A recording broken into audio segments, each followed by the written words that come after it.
Assalamualaikum warahmatullahi wabarakatuh. Nama saya Dwinila Indriani, saya guru matematika dari SMAK Santo Paulus Jember. Dalam video kali ini saya akan melakukan pembahasan program pendidikan keterampilan hidup. Saya akan menjelaskan apa yang dimaksud dengan pendidikan keterampilan hidup.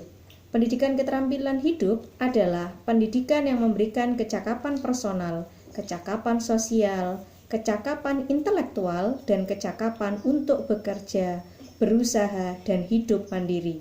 Kecakapan keterampilan hidup ini wajib dimiliki oleh peserta didik di era 4.0 sekarang ini. Tujuan dari pendidikan keterampilan hidup adalah mengaktualisasikan potensi peserta didik sehingga dapat memecahkan permasalahan yang dihadapinya. Kedua, mengembangkan potensi manusiawi peserta didik dalam menghadapi perannya di masa mendatang. Ketiga, membekali peserta didik dengan kecakapan hidup sebagai pribadi yang mandiri.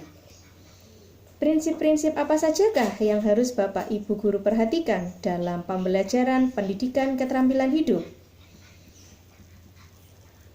Prinsip umum pendidikan keterampilan hidup, khususnya yang berkaitan dengan kebijakan pendidikan di Indonesia, tidak mengubah sistem pendidikan yang berlaku.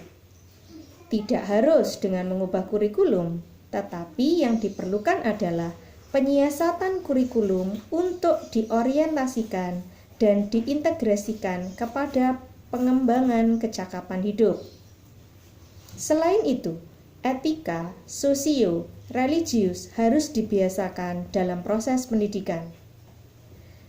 Pembelajaran menggunakan prinsip learning to know, learning to do, learning to be, and learning to live together. Penyelenggaraan pendidikan harus selalu diarahkan agar peserta didik menuju hidup yang sehat dan berkualitas, mendapatkan pengetahuan dan wawasan yang luas, serta memiliki akses untuk memenuhi hidupnya secara layak.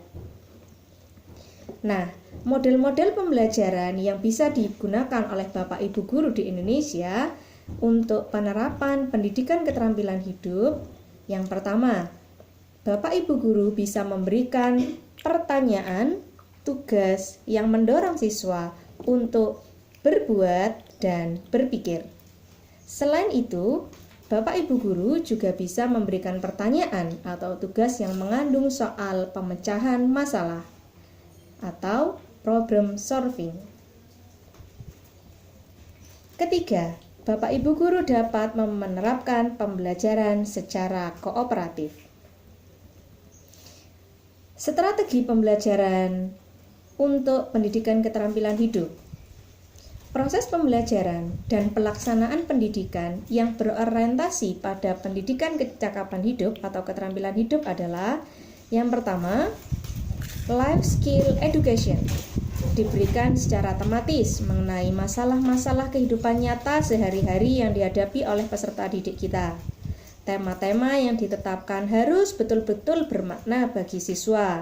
Misalnya, tema tentang bagaimana menghindari narkoba, bagaimana tentang hidup sehat, bagaimana harus hidup dengan berteman, dan bagaimana hidup dengan percintaan. Mereka harus betul-betul paham dan memiliki makna bagi para peserta didik, baik itu saat ini maupun untuk kehidupan di kelak kemudian hari.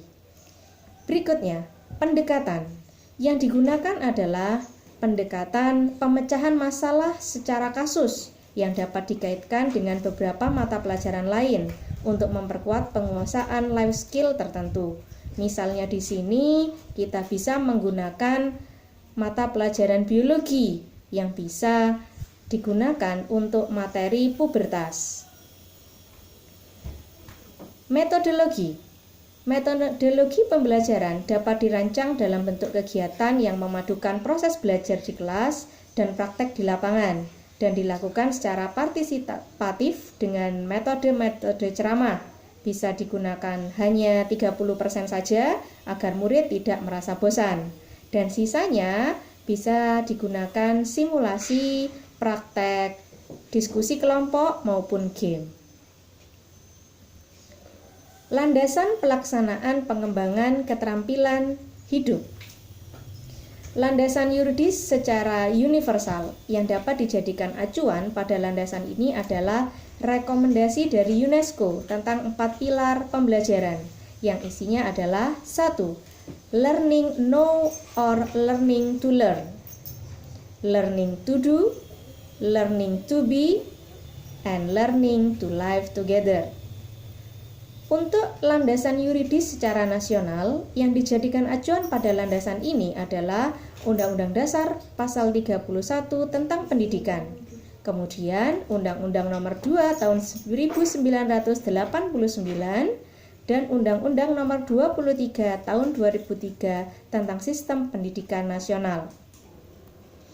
Landasan humanisme atau teosentrisnya yang dijadikan acuan pada landasan ini adalah landasan yang ada pada agama kita masing-masing, misalnya Al-Quran dan Al-Hadis, yakni prinsip-prinsip ajaran Islam yang bersifat universal, yang implementasi ajaran ini dapat fleksibel, menjunjung tinggi nilai-nilai kemanusiaan, dan mungkin bisa dicari pada kitab-kitab lain dalam kitab suci agama kita. Untuk pola pelaksanaan pembelajaran keterampilan hidup, pengembangan budaya sekolah merupakan pokok yang utama. Berikutnya, bagaimana manajemen pendidikan yang berlaku dan hubungan sinergis dengan masyarakat.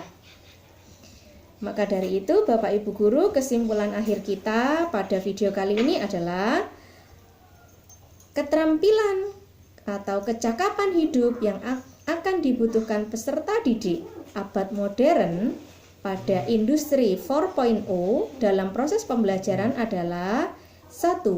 Kepemilikan kemampuan berpikir yang kompleks. 2.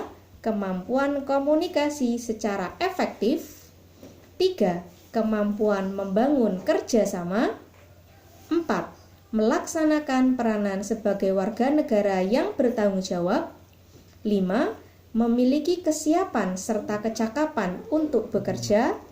6. Memiliki karakter dan etika untuk tujuan terjun ke dunia kerja. Nah, itu semua merupakan tugas kita sebagai pendidik agar generasi penerus bangsa menjadi lebih baik di masa yang akan datang. Sekian, terima kasih telah melihat video saya kali ini. Saya mohon kritik dan sarannya bisa dituliskan dalam kolom komentar di YouTube saya. Terima kasih. Salam guru hebat.